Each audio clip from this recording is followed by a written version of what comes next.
Hare Krishna, everyone. Welcome to this week's edition of the Hare Krishnas in Britain podcast. This is episode number 15. And this week's episode is a very special episode. Some of you, many of you watching either on YouTube or on Facebook would have hopefully noticed that this month, June, is Pride Month. Pride isn't often something that's talked about in the Hare Krishna movement. And what you would have seen with this podcast over the last 3 to 4 months is we've been talking about issues that maybe others aren't talking about.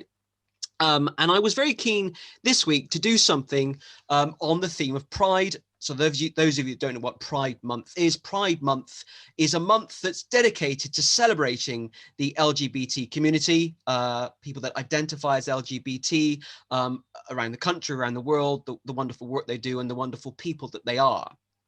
And in terms of setting the scene, though, in terms of why we're talking about this issue this week in relation to Krishna consciousness and the Hare Krishna movement, it's actually been quite difficult to find a guest to come on and talk about this particular issue. I've been around the movement myself for about 17 years. And over the last decade, I've traveled almost all over the country, helping to organize festivals, meeting devotees, and, you know, probably sounds a bit arrogant, but I've met tens and hundreds or even thousands of devotees. I've met lots of devotees over the last decade, and it's been fantastic. But when I got thinking last week about the issue of pride and this podcast, I thought, well, of all the thousands of the devotees that I've met, how many of them would identify as gay or transgender or as lesbian or bisexual or LGBT? And on my maybe one hand, I could think of 5 devotees that are open about their sexuality. So I contacted all of those to five devotees and asked if they'd come on this podcast, and only one of them agreed to do it. And that's our special guest this week. So in a minute, we'll talk about why this issue is not particularly discussed much in the Hare Krishna movement. So I am so pleased to welcome our special guest this week. His name is Rajeev Lochana Rajeev Lochana Prabhu. Hare Krishna Prabhu, good to see you. Haribol Prabhu, nice to meet you. I am so pleased that you've agreed to come on the show this week. We've been friends on Facebook for a while, but we've kind of connected recently, kind of talking about LGBT and equality issues.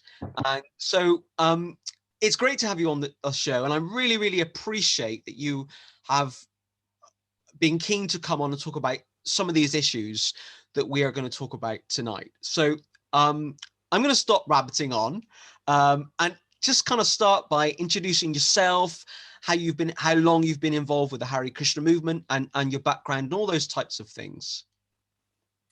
Okay, great. Well, thank you for inviting me. It's a pleasure to come on. And I think, like you say, it's a very important issue.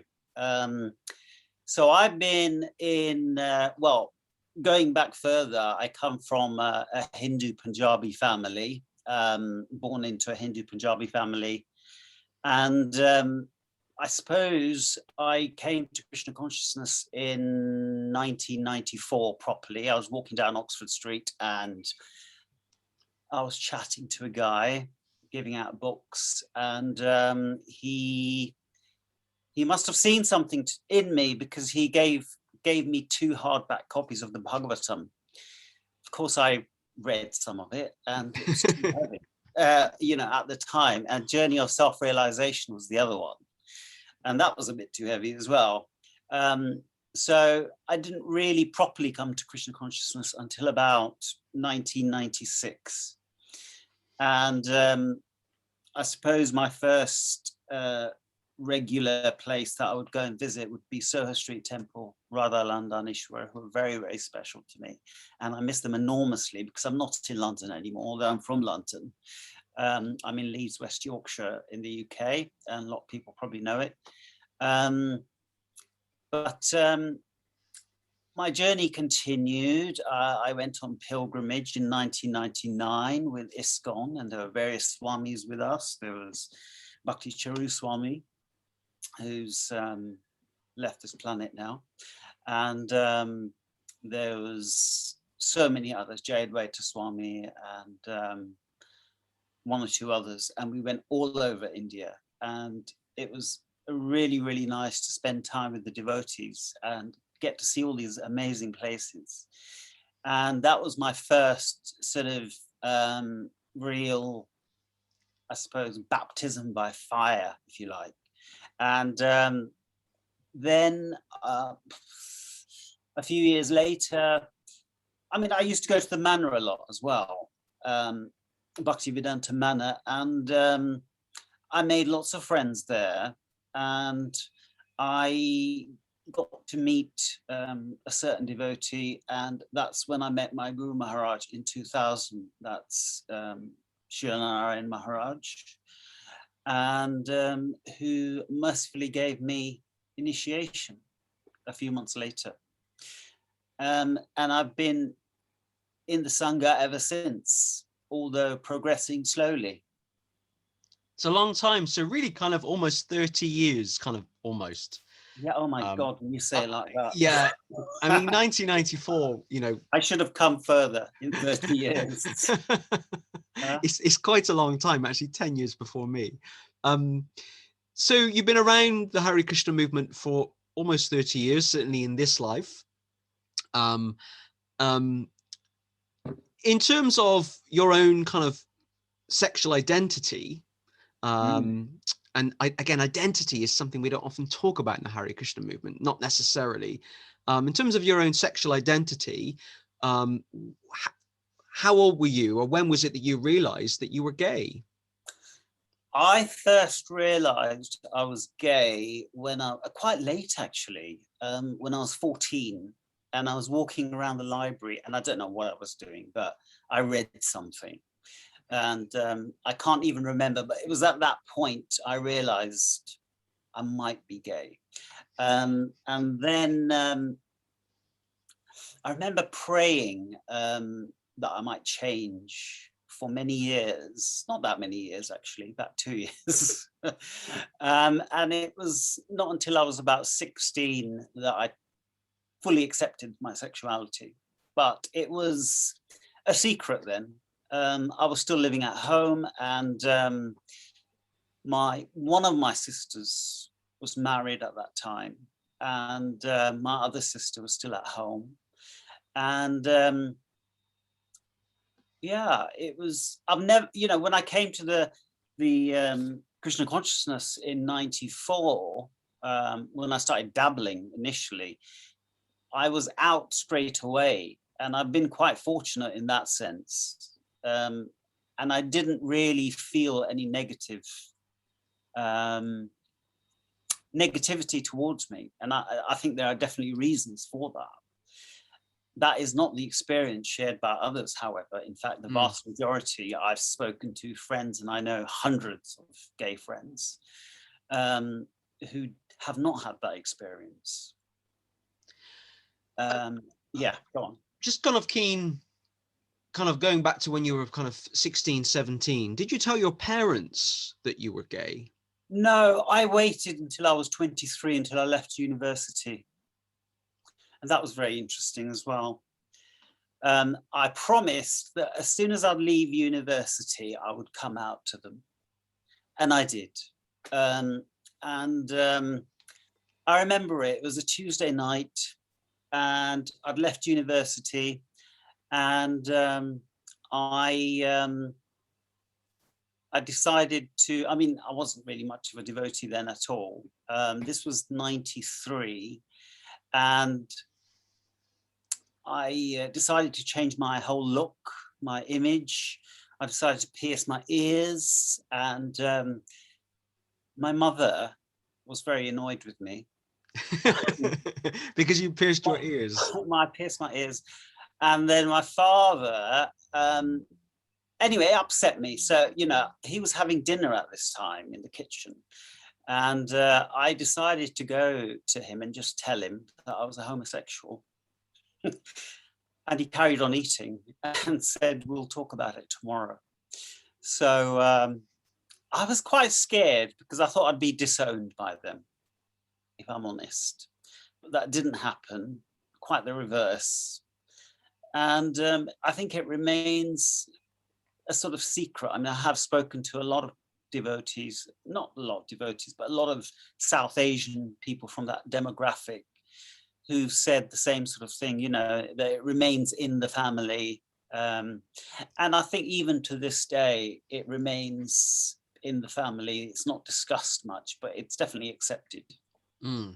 I mean, I particularly asked that because you're someone of Indian heritage. And Yes. I know that people of, Indian heritage, Asian heritage might have different experiences from, a Westerner. Yeah. I mean, but I know a lot of Westerners who have had even worse experiences. Yeah. They've been disowned. I had a friend who used to live in Dewsbury. He was from a Muslim family. I think, in my experience, it is a little bit worse for Muslim men. I mean, I keep focusing on men because that's my experience as a gay man. I don't know much about the lesbian demographic or bisexuals, trans, etc. Although I have friends. Yeah, and he was disowned, and he left his family, and he came from Dewsbury to London and lived.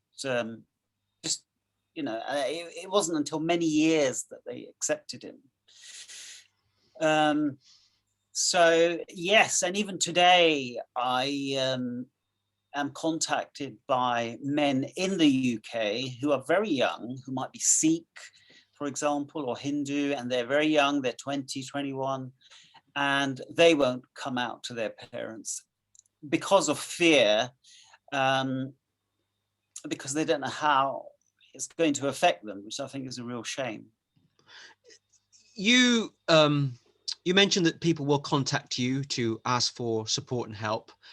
Tell us a bit about the kind of support group that you run for the LGBT community. Well, I just put a message out on Facebook inviting anyone,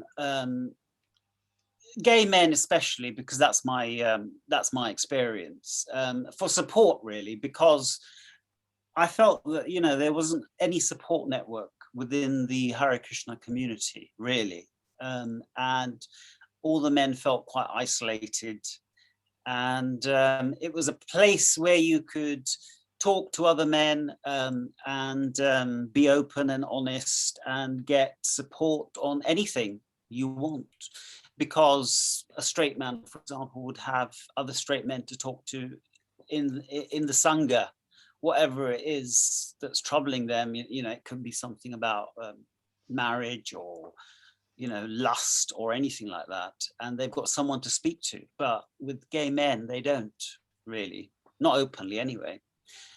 So I did get a lot of interest, but a lot of that interest, a lot of the men that wanted to come and join the group they wanted to be anonymous, you see, or they were afraid they might be found out somehow. So, when people join our group, I say you have to show your face at least and give your name and where you're from, and that's it. And then that's fair for everyone. But the fear meant that a lot of guys weren't happy to do that because they wanted to, remain totally 100% closeted because of their family. There was one devotee who joined, and I think he was going to get initiation. So he quickly left the group. After initiation, because he was afraid that any affiliation to a gay group, for example, may deem him unfit to get initiation. So he left the group, but he has been initiated since, and he would like to come back, and he's welcome to come back, but it just shows that there's still fear out there. But before being initiated, for example, with my Gurudev in 2000, Shri Narayan Maharaj, you meet your Guru, and he asks all basic questions. Are you married? What do you do for a living? And, I told him what I did, from a scientific background, research background. And then he said, are you married? I said, no. He said, oh, why not? Are you going to get married? I said, no, because I'm gay.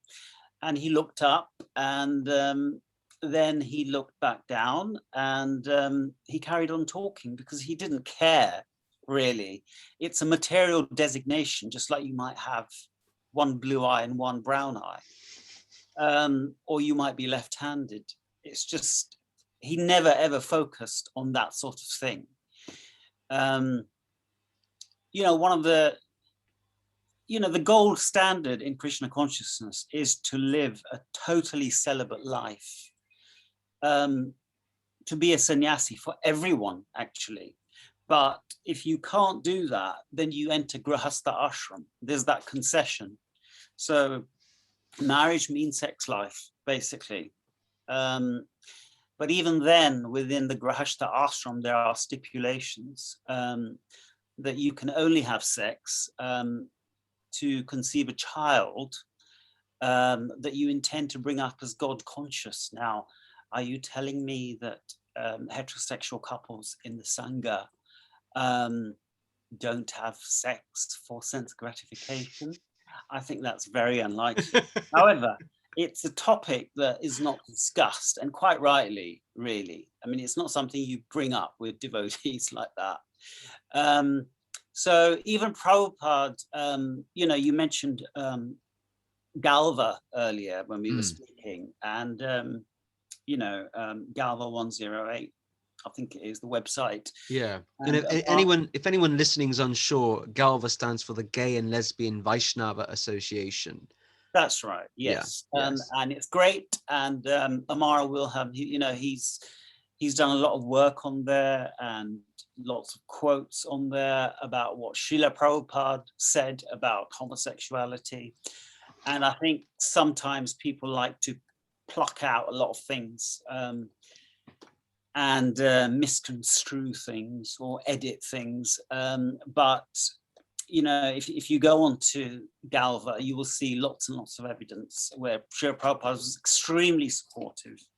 And I guarantee that any of our masters, including Srila Narayan Maharaj, Srila Prabhupada, Sridhar Maharaj, Gaur Govinda Maharaj, would never, ever condemn anyone for their sexual orientation, because we're all conditioned souls and we all have our material designations, whether you're an accountant or gay or straight or bisexual or whatever you are. So they were always very inclusive, you know, and the story of Jagai and Madai just outlines that, it emphasizes, it underlines that, you know, everyone, the most fallen, were welcome. What to speak of someone who is simply gay. So I've lost my train of thought now. What were you asking? It's okay. I mean, another question I've got is, you know, you've been around the movement for a long time. And you mentioned just now that most of your experiences have been quite positive. Have you had any negative experiences in the movement? I've only had 2 negative experiences on Facebook by 2 guys, really, who just went off on one. And I don't really debate too much with people like that because it's pointless. And you know, it's always recommended that you just don't enter into debates and arguments because they will bring you down to their level and beat you with experience. There's that famous quote, I think I mentioned to you the other day. But the most important thing for me has been my self-esteem and my confidence about how I perceive myself and my sexuality. And I think that impacts the way you're perceived, and people will react to you differently. You know, if you say you're gay and you own it and you're happy with it, then you'll have a positive experience. That's been my experience anyway. But of course, other devotees that identify as LGBT have had a lot of negative experiences. Yes, and I think a lot of that's got to do with. Sorry, you can hear my cat in the background. It's fine. He wants to join in. He can join in. He can join in. Say hello to him. Hello, his name's Gopal. Gopal, that's a wonderful name. Gopal. I'll let him down now. Get down. he loves listening to chanting. Sorry, what were we saying? Yes. A lot of men, people, women, Yeah. people that are transgender have had negative experiences in the Hare Krishna movement. Absolutely. And I think that depends on your demographic as well. So, for example, if you're living in India, in a village, it's not going to be easy for you. And I'm in touch with a number of guys in villages in India. And their plan is to, have a boyfriend on the side and get married to a woman, which is totally unfair on the woman. And I know men in the UK who do that as well, and they're very miserable, and so their wives. So sorry, going back, their experiences, these devotees you're talking about, I'm not really sure why, but I would say that it's got a lot to do with how they feel about themselves. Because that perception of themselves, if they think they are something dirty or disgusting, and that they are looked down upon, I think that comes across in your persona, and people will pick up on that, and it will attract negative people and comments. That's what I also think, particularly in the Hare Krishna movement, and in that kind of smaller group within the Hare Krishna movement, the LGBT community, because it does exist. Do you think there's that confusion or uncertainty or feeling of depression, even that there's what's preached is this ashram system that, and it can be perceived as very black and white. You're either a brahmachari or brahmacharini, or you're a grihastha. And you kind of need to be one or the other. So a married man or a woman, or living a celibate life in a temple environment. Now, even for those of us who identify as heterosexual, that feels very restrictive, that you either have to live in a temple or get married. And actually, for a lot of people, certainly in the ISKCON community, a lot of us feel that we don't fit in to that as heterosexuals.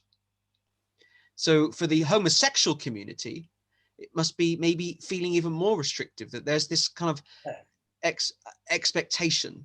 Certainly, yes. I mean, I did ask a very, a senior sannyasi, not in ISKCON, back in 2000, where do I fit in because of my sexuality? And he just said, well, you're like a grihastha, basically. And that was at the end of the conversation. And that's what I thought he'd say. But yes, you're absolutely right. I think it is harder for LGBT community to feel that they fit in. And I think, for example, when devotees meet each other at the temple, they might say, how's your weekend? Yeah, well, my wife and I, we went to the beach or something. Well, if you're a gay man, for example, you can't come to the temple and say, my boyfriend and I went away for a weekend, because you're just not going to feel that it's going to be received very well, or people will judge you or something like that. So that's why I keep coming back to the point of your own confidence and self-esteem. That's so important, because when you have that, you will be able to talk about it. When you talk about it, people will open up to you. And the people who I'm open and out to, which is everyone, and the ones that most of them are my friends, they were a little bit taken aback, because they weren't used to it. It was something very new to them, but slowly they warmed to it. But it's probably still not a conversation I would have openly in a devotee group, not because I'm uncomfortable, because I think other people would be uncomfortable. I'm aware of one devotee in ISKCON, I think he's still in ISKCON, that was aspiring for one sannyasi to become a disciple of his. And this sannyasi told him that he had to get married to a woman. Yes. And this person I'm talking about was a gay man. And Yes. he was told by his prospective guru that he had to get married to a woman. It basically couldn't live as as a gay man, either single or in a relationship, he had to get married to a woman. So he obviously, got away from that situation. His reaction was to run away to some extent, and he did then find another guru in ISKCON who had a different approach that said that he didn't have to get married. He could be himself, whatever that means. He can identify as a gay man in this material life, and he could take initiation. So even in that one mat, ISKCON, there were those two very differences of opinion from those two gurus. Well, I think what you've mentioned is very important. It's about consistency as well, and that is lacking because some gurus, sannyasis, will have a different opinion. I mean, H.D. Goswami and Tripurari Maharaj have been very positive, and Srila Prabhupada himself was very positive. You know, if you go onto Galva and read some of the excerpts, you will see that, you know, he said to one person, or probably quite a few people, you know, if you're gay, find one man and settle down. Find a nice boy, I think was yeah, I heard that story. Yeah, and settle down. And that makes total sense, because the key thing here is spiritual progress. You don't want to exclude somebody based on their material designation. You know, like, for example, Boy George, I don't know if you are aware, came to Krishna consciousness in the 80s, and he was a great figure. He could have been a great figure for the to encourage more LGBT people to come forward and join the Hare Krishna movement. But there was some, he received some homophobic comments, I believe. I don't know the full story, but he left. So he lost out on his own progress, his spiritual progress. And I know from reading, this was a long time ago, from reading up, that he was quite hurt by that. And I think this was in the manor back then. And I don't know too much about the story, but that's just one example of how things can pan out, you know. But we do need more role models like that. And I'm sure there are thousands out there, millions, because 1 in 10 people are gay, unless you go to Brighton and it's 1 in 25, apparently. So, you know, you will know someone who's gay or lesbian or bisexual or whatever in your immediate circle of friends and family. It's inevitable. And now I've lost my train of thought. Yeah, no, it's fine. I mean, there's so many ways that we can kind of take this conversation. I mean, a number of devotees that I've spoken to have had negative experiences. LGBT devotees have had negative experiences. And I remember, you know, sometimes things stand out in your head. I remember I was on a tour of Scandinavia, which is kind of relevant, but I was on a tour of Scandinavia about 6 years ago with some devotees. We were traveling around doing festivals in Europe, and we were traveling with some, in case they're listening, I won't try not to, traveling with some Prabhupada disciples. And I remember they were talking about someone else who was gay, and they said to each other, well, you can't be, they said something that you can't be gay in the Hare Krishna movement. There's no place for gay men in the Hare Krishna movement. And I felt very sad. Privately, I felt very sad for this other devotee, because my, you know, very basic neophyte understanding of Krishna consciousness is fundamentally that we're not the body. The body isn't who we really are. And anyone can chant Hare Krishna. Paramatma, Lord Krishna, exists in every living entity, not just the heterosexuals, not just the Indians. You know. It says that clearly in really? Yes, in the Bhagavad Gita. Krishna exists in every living entity. Yes. You know, and regardless of sexuality, regardless of race, regardless of, you know, whether you're overweight or underweight, you know, Krishna exists in every living entity, and we're all part and parcel of Krishna. Well, when you say that, it makes total sense, and that's why it's so stupid when these comments are made, you see. I mean, even the Pope last year in October 2020 has accepted gay union. This is in the Catholic Church. So it's about being pragmatic and moving with the times, because the number one thing is people's spiritual welfare, and you want to encourage that. You see, not at any cost whatsoever. I mean, we're not going to have barbecues at temples and stuff, you know. But you know, you have to be pragmatic. And part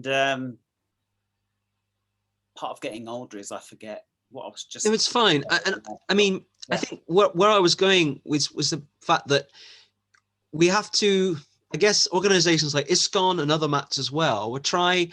Well, I guess you have to find that balance between kind of spiritual culture and material culture, in the sense that, you know. Oh, yes. Now I know what I was going to say. Yes. You know, so we're trying to live spiritual lives. Yeah. Be sattvic in our living, but also, are some of the things or the cultures that we're adopting within the Hare Krishna movement, are they really spiritual, or are they kind of material cultural things that might be more Hindu or Indian or, you know, Asian? And you know, some of the things that I mean, some of the things that I've seen at some ISKCON temples, I think they're more Hindu than yes, I think absolutely Krishna right. conscious. Well, Prabhupada said himself, you know, it's not a religion, it's a way of life. It's a science. Krishna consciousness is a science. It's a way of life.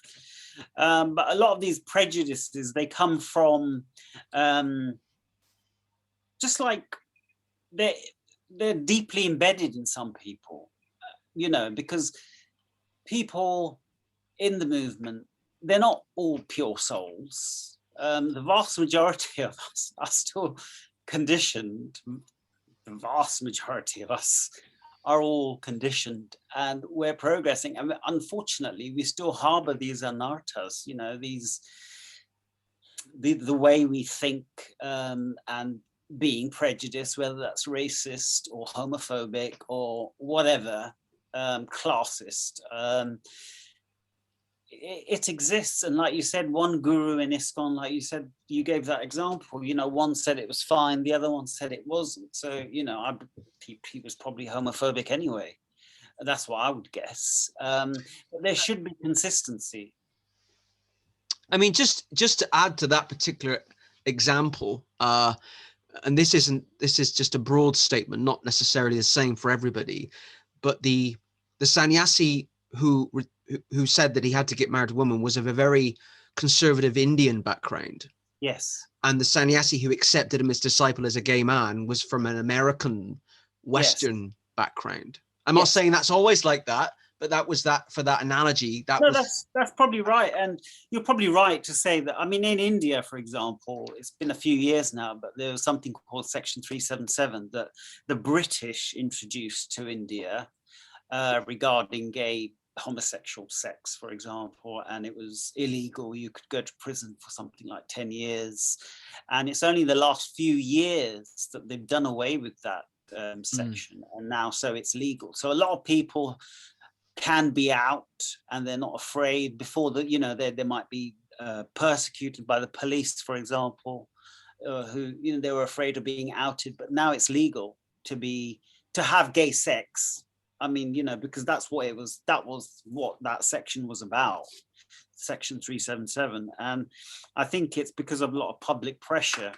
But before the British came to India, there was nothing against homosexuals or transgender community. They've been part of Indian society for thousands of years.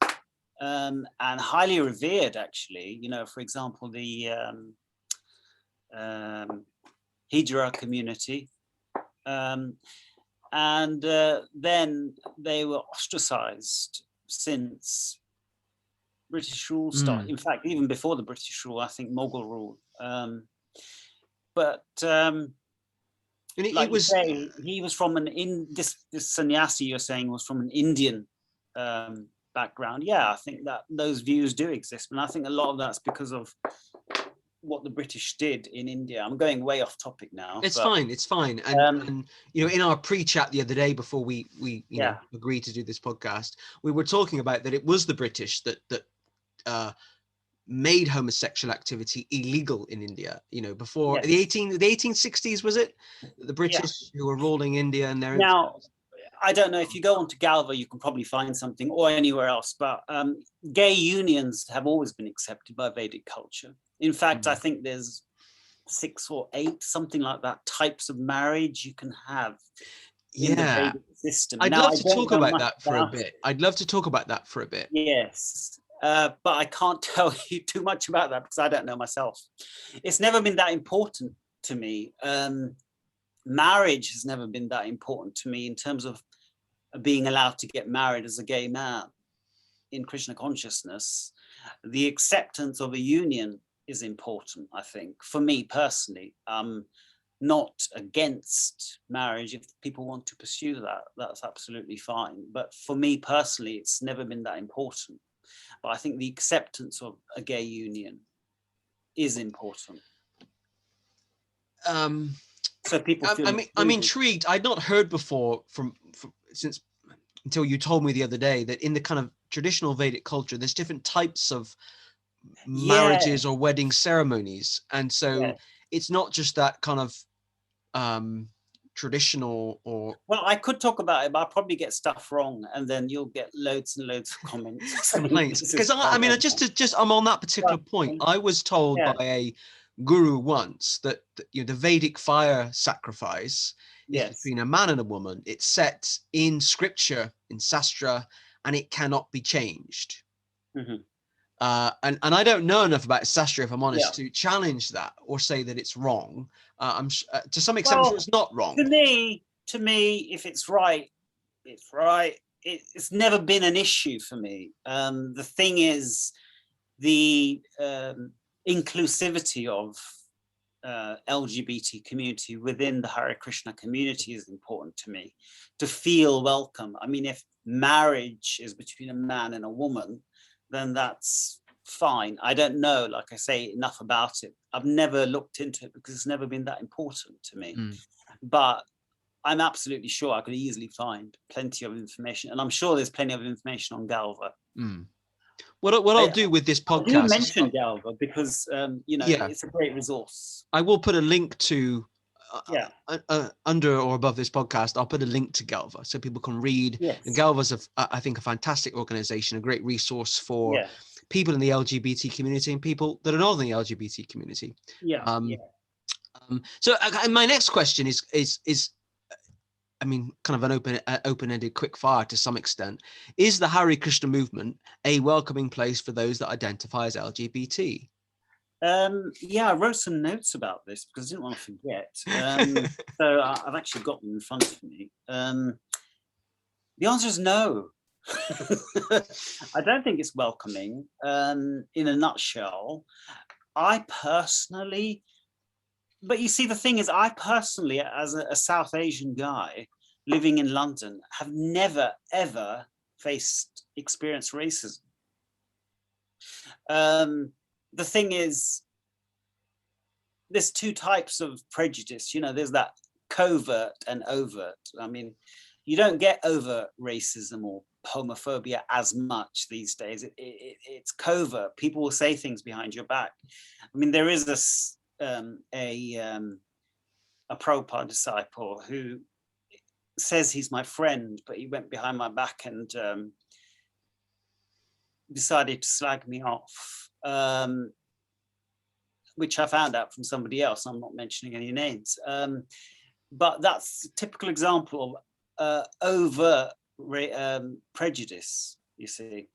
But I think speaking to other gay men in the Hare Krishna community is, I don't think this is shared by all gay men, but a lot of us gay men, we're not very laddish, and we don't kind of talk about the same sorts of things. I am generalizing, so I'm trying to say it with trepidation. Well, like football and cars and women. Well, I don't talk about football, cars and women. No, but so from that viewpoint, I think, yes, we do feel a little bit isolated.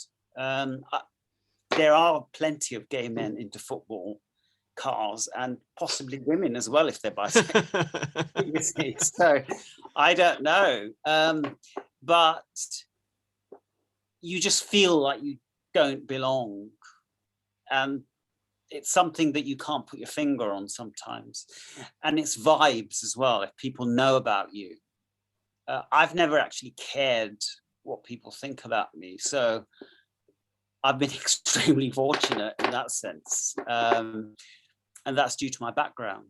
But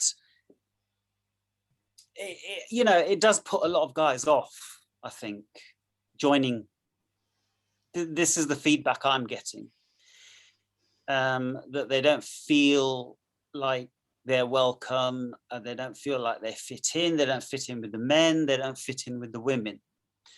And it's very hard to find people of a similar demographic to them, i.e. gay men, for example. I know one of the questions you're going to ask me later on possibly is what can be done to improve the situation. But yeah, I've got some ideas on that. Yeah. Before we get on to that, I'm going to say something that sounds quite negative, and I don't mean to be negative. I'm just a bit realistic about, I've spent time looking at the sociology of religion, and many people know I've just written a book about the Hare Krishnas in Britain, about the sociology of the movement, which is out quite soon. A bit of a plug. But if you look at the status or the position of women in the Hare Krishna movement, and I'm particularly talking about ISKCON, but it probably applies to other mats as well. The Hare Krishna movement is far behind in terms of the status of women. So the Church of England, which is possibly the biggest religious organization in the UK, they allowed women to become priests and leaders, in 1994. 27 years ago. We are 27 years behind the Church of England. I know we're a different, excuse the expression, kettle of fish. We're quite different in terms of our culture and where we're from spiritually, but we're 27 years behind the Church of England, and most other Christian groups as well. Most non-conformist Christian groups, the Methodists, the Baptists, the Congregationalists, will have women in positions of very high authority, the equivalent of gurus, if you like. I've read something, I don't know too much about it, but a few sannyasi gurus in ISKCON who are female, and a lot of negative comments about them. And I think, again, that's prejudice that comes from misogyny and male chauvinism. So again, that's another sort of prejudice. ISKCON's official position at the moment is, I believe last year, 2020, after 10-20 years of debate, the GBC did finally vote in favor of Vaishnavi Diksha gurus or female gurus. But in terms of any actually being appointed, it's none. It's zero. None have actually been appointed. It's very similar, not the same, but very similar to women being allowed to drive in Saudi Arabia. So the ruler of Saudi Arabia says, oh, well, women can drive now, but they're not rushing forward to drive. Only about 100 women, I heard on the news the other day, have actually got their driving licenses. So just because they're allowed to do it doesn't mean they all are. So that's the position in ISKCON, certainly in other mats I've discovered through my research, in the Sri Chaitanya Sarasvat mat, and also in the Sarasvat Gaudiya, there are a number of women that wear saffron, which, and there's another mat too, which I've forgotten, but ISKCON at the moment doesn't have any women wearing saffron. Well, I think a side issue from what you're mentioning, my journey started in ISKCON, and what I found was there was a lot of male chauvinism. You could smell the testosterone, in the temple room, and you went in there, and, when you did the morning arti, all the men were be allowed to, pay their obeisances first. And then the women were brought in from the back like cattle, and allowed to pay their obeisances. And they didn't have a voice. That was my personal experience, as much of a voice, very timid and meek.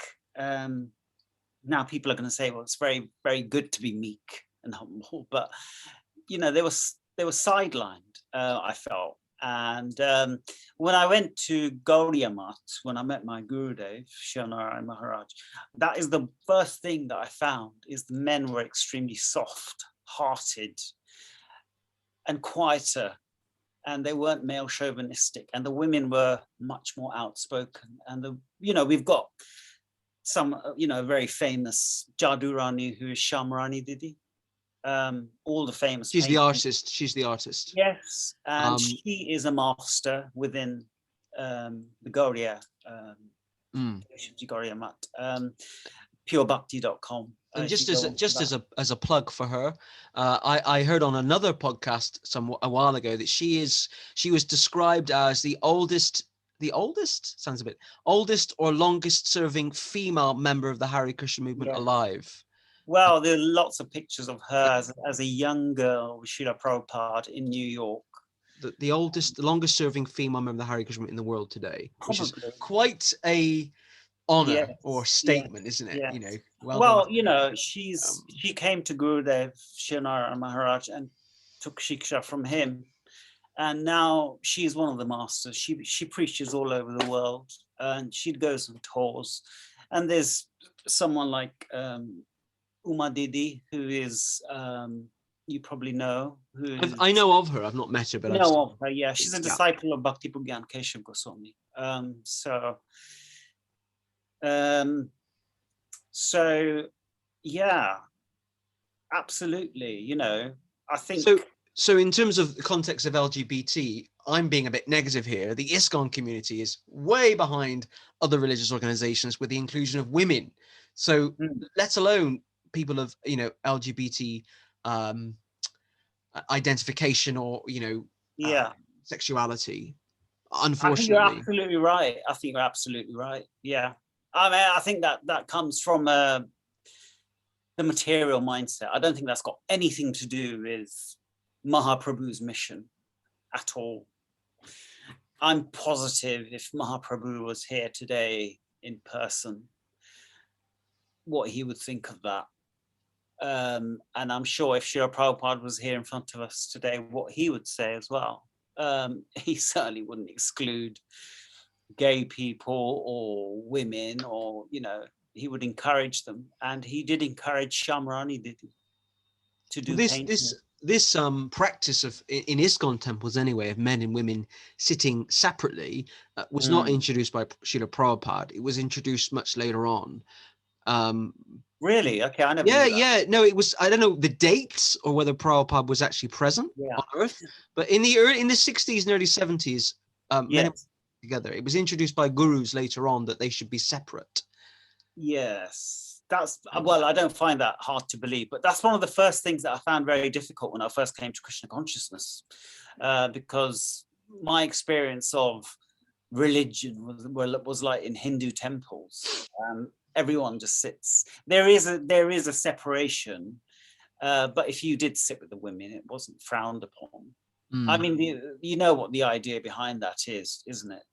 It's just keep the men separate from the women so they don't, you know, have a roving eye, for example.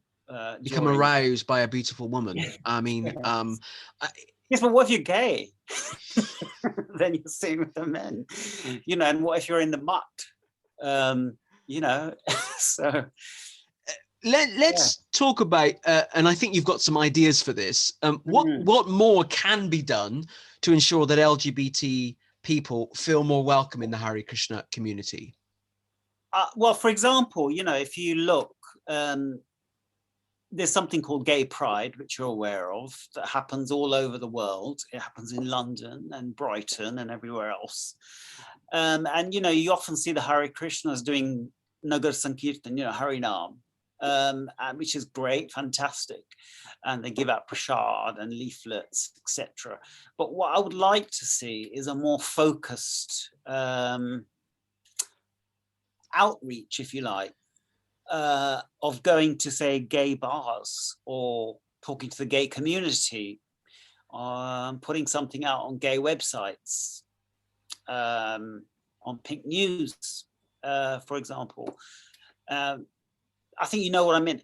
It's a more focused way, because like Harinam Sankirtan is done everywhere. They do that all the time at various marches and things all over the. So London. It should be a more of a focused mission. Sounds a bit traditional, doesn't it? A focused preaching outreach to people that are in the LGBT community, which is 1 in 10 of the British population.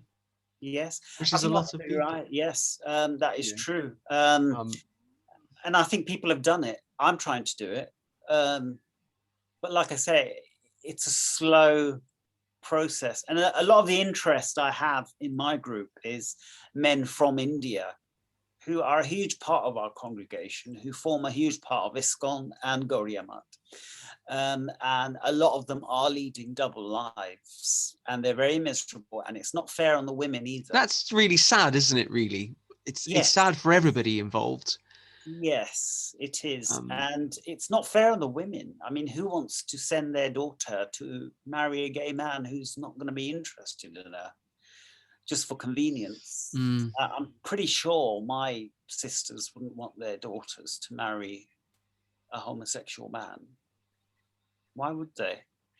But that is going on, and it's going on a lot. I mean, I know people in London, men in London who do that. It's quite common. And then, you know, and there are also white Caucasian men who are very young in their 20s who are leading double lives, who are closeted. But I mean, I think they are a minority. I think a lot of that's because of prejudice within their own family.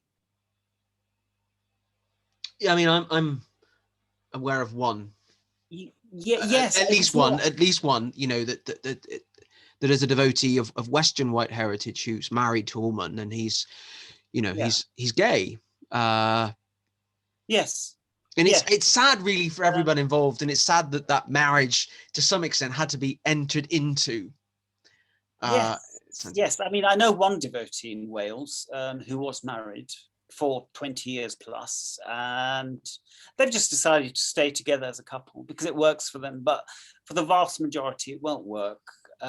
It's very miserable, and it normally ends in tears, and it's not fair on the children either.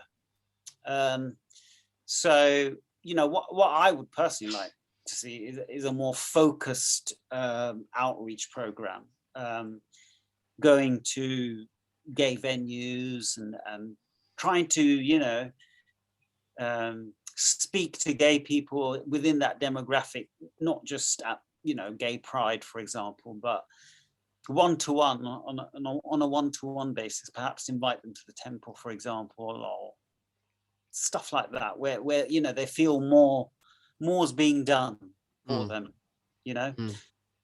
But you also need a healthy environment within the temple, and some like you say, you know, some gurus are pro, some aren't within ISKCON, and some temples are okay, some aren't.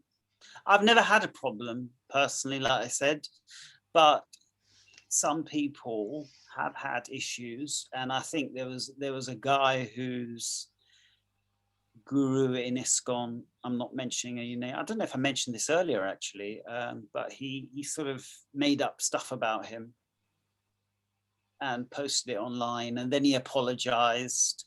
The guru, this is? Yes. Wow. This is the guru himself. So obviously, you know, he apologized apparently afterwards. I mean, I saw this online, so I don't know much about it, but I'm not surprised if that sort of thing is going on. But, you know, those people in authority positions have a lot of influence. And it's a shame that they'd be making things like that up. It comes from a place of prejudice. That's all it is. Prabhupada would never do something like that, ever. Well, I think Prabhupada's first two disciples in America were two gay men. Yes. I'm not actually sure whether he was aware that they were gay or not. I'm not actually sure, but they were two gay men. I'm sure Prabhupada was Sarvagya, he knew everything, so he Shakti Avesh Avatara, pure devotee. Yeah. Prabhupada knew everything. Yeah. Do you think that same-sex relationships could be or should be or could be part of the norm in the Hare Krishna movement? Oh yeah, absolutely. They should be part of the norm. Like I say, you know, I don't have much of an opinion. I'm for it if you know, if we go down the route of marriage, proper Vedic marriage ceremonies, but the acceptance of a union, a blessing of some description, would be the bare minimum, I think, for me. It should be the norm because 10% of the population is gay, at least in the UK. So you can't exclude them. You know, it's like I said before, it's about being pragmatic and moving with the times. You have to move with the times. Like I mentioned the Pope earlier, you know, in last year, he's accepted gay unions. I don't know if it's marriage, but gay union within the Catholic Church. So he's quite progressive in that sense. And ultimately, the bottom line is people's spiritual welfare, which he's looking at. And ultimately, the point of spiritual organizations like ISKCON, other Gaudiya Vaishnava groups, is to try and take us home back to Godhead. The gurus, the leaders are there to encourage us and hopefully inspire us to take us home back to Godhead. You could say that, you know, what we get up to in the privacy of our own homes isn't necessarily always you know, something we should be sharing with our gurus anyway. That's not well, I know my Gurudev, he never talked about it, for example, and it's not good etiquette to talk about what you're doing in your bedroom. He never did that with married couples or anybody else. We all know that, you know, there are certain things that shackle us to material existence and conditioning even more. We know that. And by chanting and by reading and doing our Sadhan Bhajan, slowly those will dissipate in time. But we're not on that gold standard. Only a tiny fraction of people are on that level, you know? And unfortunately, I think there's too much awe and reverence given to some gurus within ISKCON who are put on a pedestal when they shouldn't be. But I'm not going to say any more about that. It's one of those topics, yeah. We've kind of briefly mentioned it. We've talked about same-sex relationships, but same-sex marriage. I think we also kind of know your view in terms of, you know, should organizations like ISKCON, you know, introduce same-sex marriage ceremonies? Yeah, so Vedic ceremonies, I'm all for it if it happens. If it doesn't happen, that's fine with me. I know some people who would really like that. I know that some marriages have taken place. I've never shown much interest in it, to be honest, because like I said, I haven't been that interested. But what it would do is it would bring about that inclusivity within the Hare Krishna community. And I think if accepting a gay union is not enough, if that doesn't do, if that doesn't make people feel included, then maybe the gay marriage. But I think it's being done already. I don't even know where it's being done. There are some very rare examples. You're talking about gay marriages now, same-sex marriages. Yes, in ISKCON, yes. Yeah, I mean, I'm aware of two. Yes. Two that have happened. I think there was 2 women who got married. Yeah, and 2 men. And both were carried out in North America, and by the same sannyasi as well. Yes. You know, so I don't think there's anything wrong with it personally. I'm all for it, but it's not something I strive for. Certainly a blessing and an acceptance of a union is something I would be happy with, so people feel included and welcome in the community.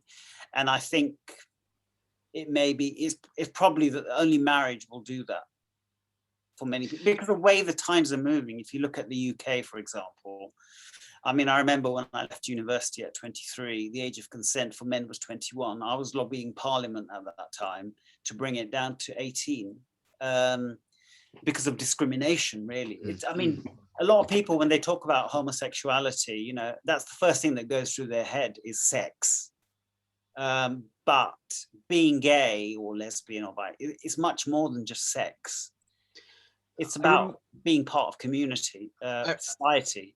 I remember watching a documentary about homosexuality maybe 6, 7, 8 years ago when Stephen Fry was featured. So Stephen Fry is a gay man, well-known voice, great orator, and he was having a kind of a debate with an evangelical Christian about homosexuality. And Yes.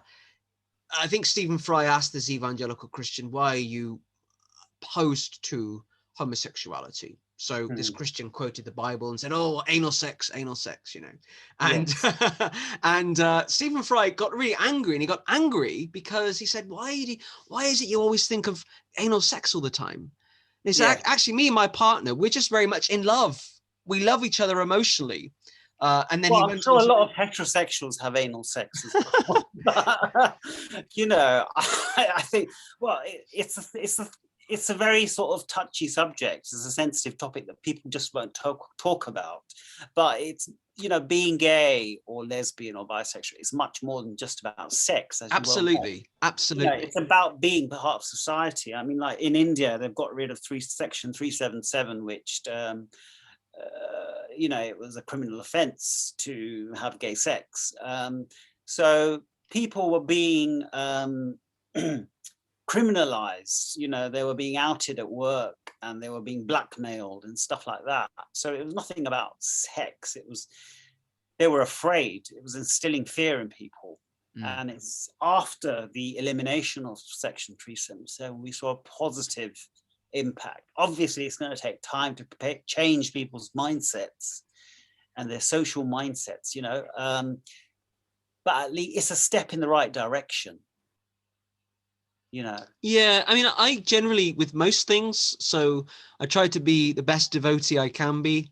You know, I Yeah. try my hardest to follow the principles, to chant a minimum of 16 rounds a day, but I also have my own, you know, ideological approach to life. I've generally always tried to take a center ground, maybe slightly libertarian approach to most things, in the sense that the state it shouldn't always be there to interfere in our lives. And so for that also means religious organizations, unless you give them permission to interfere in your life, you know, or to get involved with your life. And Yeah. generally, I didn't tell you this before we had our pre-run, but about 10 years ago. So in my early days, I identified as a Christian. I was involved with an evangelical Christian church for a while in my early 20s, almost 37 now, in my early 20s. And it actually really scarred me. It scarred me for a number of reasons, because I realized that Jesus, who taught so much about equality, wasn't being taught by that particular church. And Right. a group of friends and I felt very marginalized. And for a number of reasons, different reasons, we ended up leaving this church. And then about 9 years ago, we founded an organization which lasted for a while. You might still be able to find it online. We founded an organization called Christians for Equal Marriage UK. It was an Right. organization that lobbied the government. This was around the time, I think, David Cameron was prime minister, and we're introducing same-sex marriage, maybe 2014.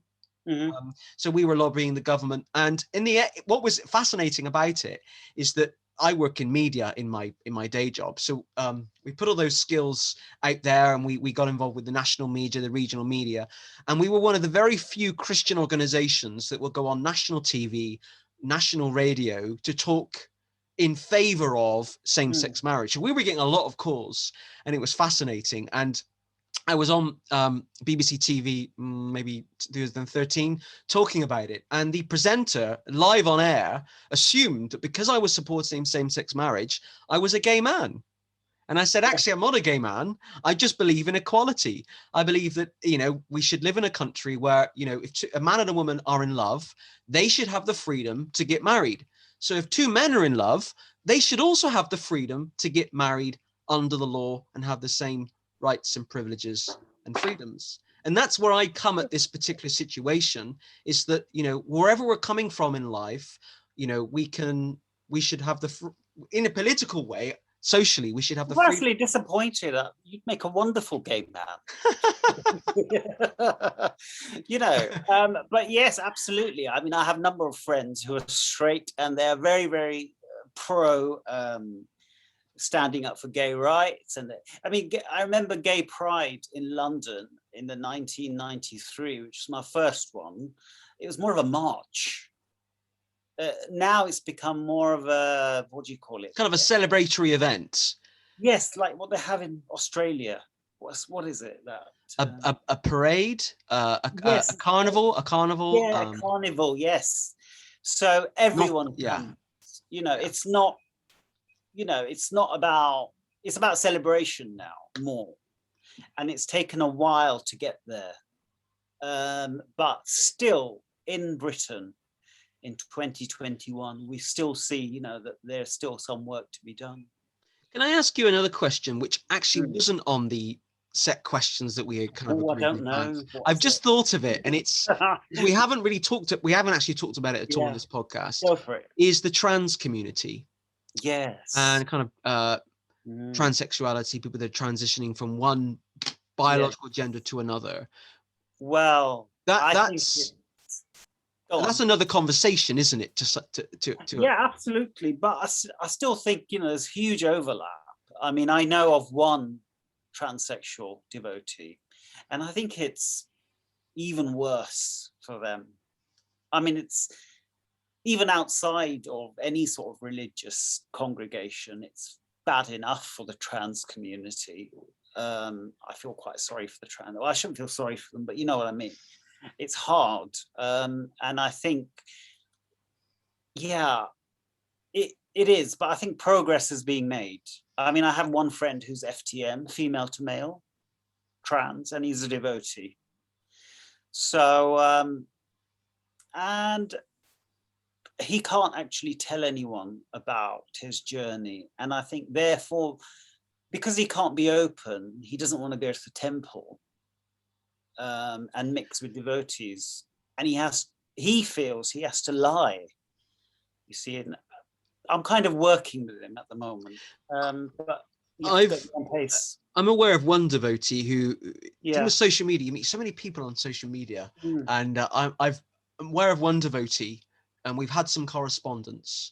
And he is a devotee, Hare Krishna devotee. He was born female. Yes. And joined the Hare Krishna movement, not in ISKCON, in a different mat. Joined the Hare Krishna movement, identifying as a woman. And upon initiation was given a female name, a Vaishnavi name. And what's really fascinating now is, well, not just biologically. So they all thought he was a female. So, okay, he is he now. Okay. He was born she, biologically a woman. Yeah. Right. And joined the Hare Krishna movement as her birth gender, a woman. So was still a woman upon joining the Hare Krishna movement, as biologically was. So he's FTM, female to main. Yeah. But at the start of the was given a female name as a Vaishnavi. Okay. So and so Devi Dasi. Right. It's after that this individual has transitioned to male. Right. What's really interesting now, and I haven't spoken to him recently, is he has asked his Diksha Guru for a new name, for a different name that is more male sounding. Right.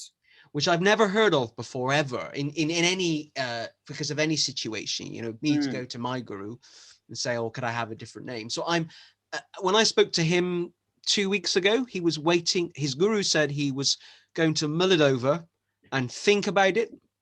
And he's waiting for a response. So I'm quite keen to see what that response is. So this is a Vaishnavi guru, actually a disciple of Srila Prabhupada. Vaishnavi guru. Sorry, a Vaishnava guru. So this is very confused. It's quite late. So his guru is a man. Okay. And I'm a Vaishnava guru. Slip of the tongue. And he's actually not in ISKCON now. He's in a different mat. And he is this guru. He is a disciple of Srila Prabhupada. He's been around the movement for a long time. He's quite well known. And he once upon a time initiated a female disciple. She is now he, and he's considering giving him a new masculine sounding name. Right. So I've never heard of. He'd probably go to the GBC and consult everyone and blah blah blah. But to me it sounds really simple. It's a perfect example of where pragmatism comes into play. Give them a new name and make them happy. They're not asking for much, really. It's as simple as that, as far as I'm concerned. And I'm pretty sure if Srila Prabhupada was here, it wouldn't be such a big deal. A lot of these material things wouldn't be such a big deal if Srila Prabhupada was here. Yeah. Things would be much more simple. Unfortunately, Srila Prabhupada's name is brought into a lot of things unrealistically and for example, one of the famous ones is, Srila Prabhupada said, do not mix with Gaudiya Mat. Are you telling me Srila Prabhupada said, don't mix with Srila Narayan Maharaj or Bhakti Rakshak Sridhar Maharaj, these extremely high personalities who, Srila Narayan Maharaj was a bosom friend of Srila Prabhupada. One of the things I'm planning to do probably in the winter, because I've got a bit more time in the winter, is I'm going to. Yes. No, it's fine. It's a good point though. So I've written a book about the Hare Krishna movement in Britain and the different Gaudiya Vaishnava groups.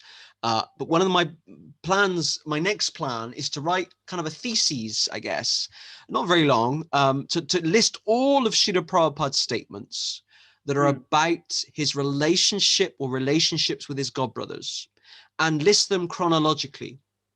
Because there were things that Srila Prabhupada said that might indicate that there should be no mixing with other Gaudiya groups, like do not talk to my godbrothers. Yes. But we have to try and understand the context that everything was given.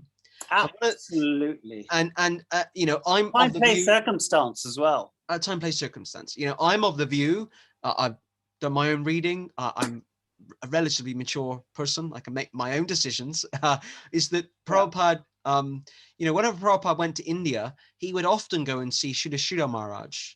Yes. There's lots of documentation to support that, and various things. So I'm going to put that kind of thesis together at some point, and people can kind of make up their own minds. But it's very similar to kind of the Christian relationship with Jesus. Jesus is often used to justify lots of things that are completely opposite with the Bible says this or Jesus says this. And people use Prabhupada to justify things that are completely poles opposite from each other. Yes. Which is unacceptable. The important thing that I mentioned earlier, time, place, circumstance. When Prabhupada was here, everyone was neophyte. He had to cut the jungle, make the land fertile, and sow that seed. And he left a lot of work for us to do when he left the planet. That was his mercy. He could have done it overnight. One of the things, I'm conscious that time is ticking on, and absolutely, but we can chat forever about this. One of the things about what could be done in terms of to try and ensure that people that are LGBT feel welcome in the Hare Krishna movement. You talked about kind of preaching to the gay community, LGBT community, which is fantastic, particularly targeted. Sounds a bit fancy, doesn't it? Targeted preaching. One of the things I'd like to do. Yes. PR marketing. One of the you can tell I work in marketing. I wasn't know what to say at the right time. Well, Prabhupada did say, well, I'm saying it now myself. Prabhupada said, but of course you use your tools, don't you? You use it, dovetailing. That's it. Well, one tool that I'd like to use. Yes. One tool that I'd like to use. You talked about. Hang on. Yeah, go on. Ways to reach out is that probably not this year because this terrible pandemic's dragging on a bit. But I'd like to organize some kind of LGBT affirming Hare Krishna event. Right. So you often, I don't know if you've heard, certainly in Christianity, some churches are now using the label LGBT inclusive or LGBT affirming. I'm not sure what the right description is. I've lost touch myself. But some kind of event that is LGBT affirmative, an event that really is inclusive, and it that's kind of something I'd like to help with or work towards. Maybe in 2022, it's an event that particularly maybe it could be a conference. I've got a number of academics contacts in the academic world. I think an LGBT friendly Hare Krishna conference, and we can chant together and share prasad. Anything that helps people bridge the gap. Yes, bridge. And come into the sangha and feel included and feel, inspired, and not feel sidelined or they don't belong there. Is a good thing. Yeah, I mean, my approach is, we're going off on a tangent here, but there's this is a personal thing now. I should probably stay neutral as presenting the podcast.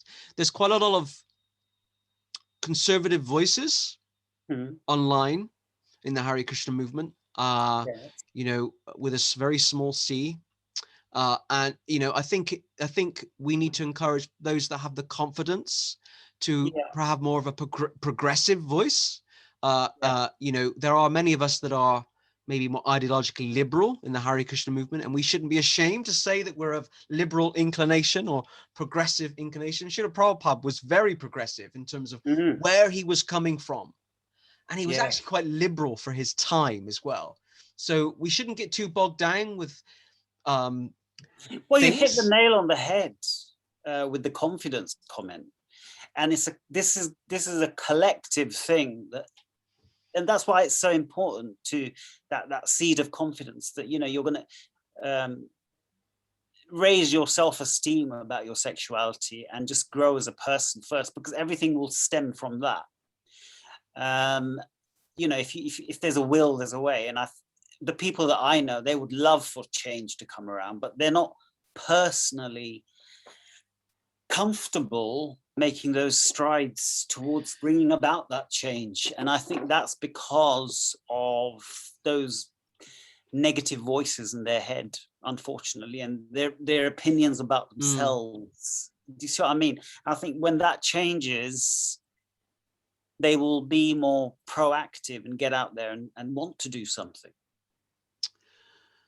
Well, I kind of, you know, I when I was 16 a while ago, I kind of made a vow to myself that I'd never grow old and become one of, well, I will grow old, but I wouldn't grow old becoming one of these people who sits in their armchair all day moaning about things in the world that, you know, that they didn't like. And so if you don't like something, you need to try and change it.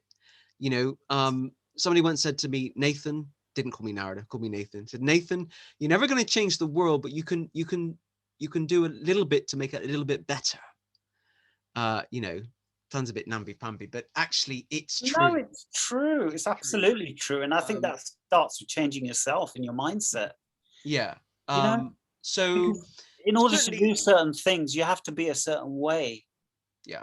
It's so important. Sorry, go you on, know, and actually politically at the moment, ISKCON, we're kind of using ISKCON a lot as an example, but ISKCON doesn't actually have an official policy on homosexuality.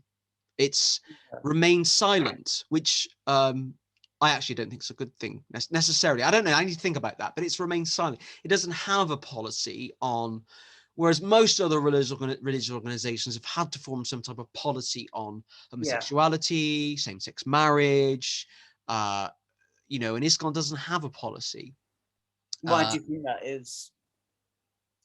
Just out of curiosity. My personal view is, I know you're interviewing me, but you know, you're interviewing me now. I mean, my view is that ISKCON, as we've seen with the way it's dealt with the role of women, and also the way it's dealt with or hasn't dealt with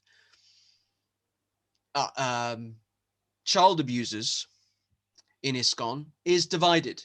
You've got the Indian community in India, not the Indian community in the West, the Indian community in India having one view, and you know, the ISKCON in India is very strong and very powerful.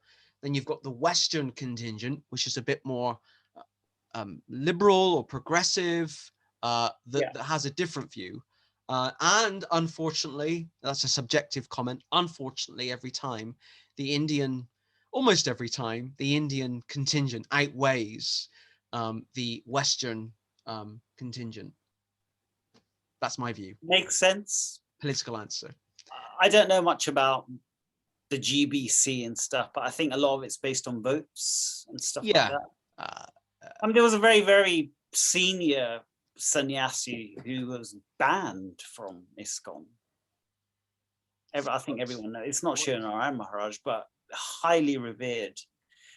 But that was based, I think a lot of people, when they stand up and talk the truth, I don't want to go too much off topic.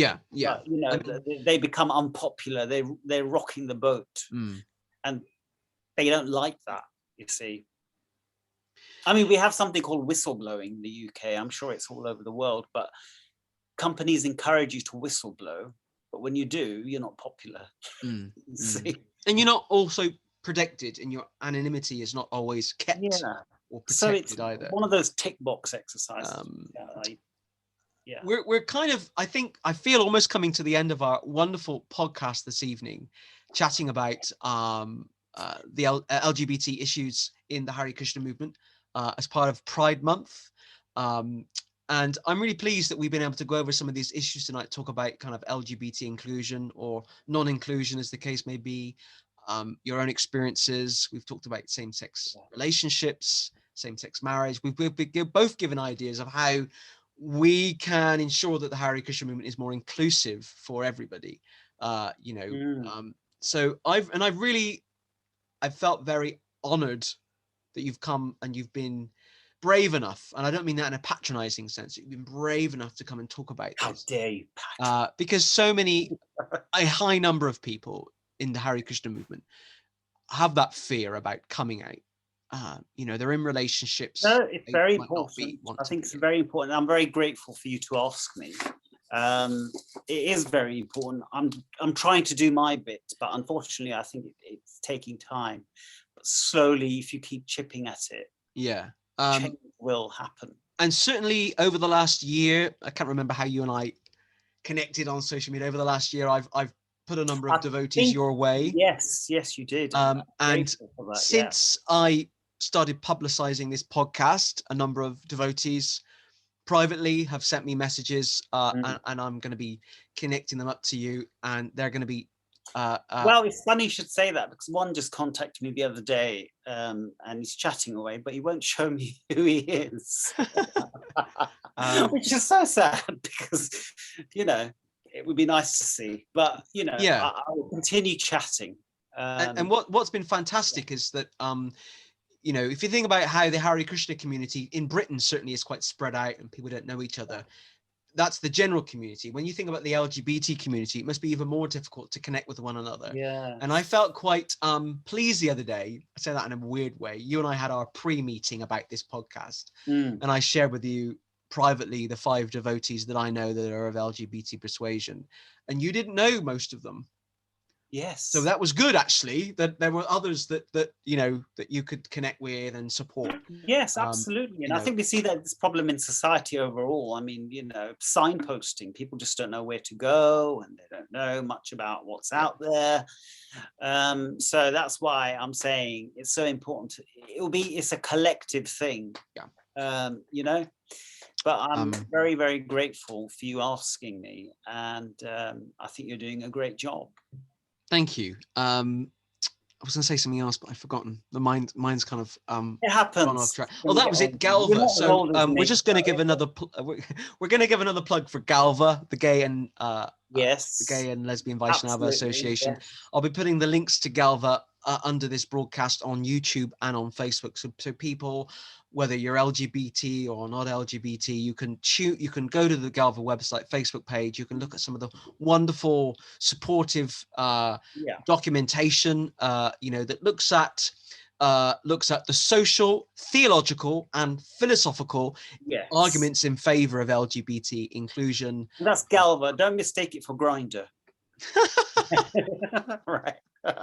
You've got to have a sense of humor. When I joined the Hare Krishna movement, I made a vow never to lose my sense of humor, because a lot of people take this too seriously. Absolutely. I think Krishna had a sense of humor. Of course, Krishna has a sense of humor. You read the Bhagavatam, you read the stories of Lord Krishna's childhood, adult life. Definitely has a sense of humor. Stealing butter and having a laugh. I'm watching the Mahabharata at the moment.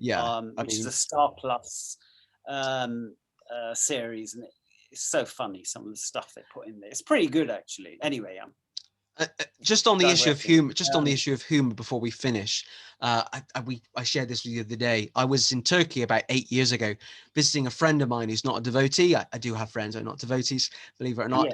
He introduced me to his girlfriend, who was from a Muslim background, and I was showing them both some videos on my iPad of Rath Yatra. I think it was in London. So showing them the Rath Yatra, the chanting, and Lord Jagannath, and my friend's Muslim girlfriend said to me, "Oh, that's not a real religion." I said, "Oh, why?" I said, "Why is it not a real religion?" She said, "They're having too much fun." Yes. And I always remember that Well, because it's funny because when I was a little boy, I remember looking at all these pictures on the altar, and I looked at Krishna and I thought he was God because he's the only one that wasn't meditating, and he was the only one enjoying himself. Everyone else was with some sort of folded hand, or with a mala in their hands or something like that. But yeah, it just brought that memory back. Jai, Hari Hari. Yeah. We'll start and end with Krishna. Yeah. Beautiful. So I So thank you again. yeah. So we'll have a bit of a chat after we've ended this recording. But really grateful to Rajeev Lochana Prabhu for joining us this week to mark Pride Month. Yes, even Hare Krishna devotees can mark Pride Month. It's been great to have him on the show. If you're watching this on YouTube, please do subscribe, please do like, and please do put a positive comment. If you're watching this on Facebook, please do share it so it gets lots of views, and put a positive comment and like, and don't be afraid to get in touch privately with me if you want to ask any questions, and I can put you in touch with Raj, and you can also click on one of the links to Yes, absolutely. Yes. And what you're doing as a service, by the way, supporting the LGBT community is a service. And I hope that if we've just encouraged one devotee watching this tonight to have the courage to get in touch with you and to seek support, then it's definitely been worth it. Do it. We're a family and we should be supporting one another. I can't stand discrimination in any walk of life. No, anyway, me neither. this was episode 15 of the Hare Krishnas in Britain podcast. Thank you for joining. Hare Krishna. Haribol, thank you.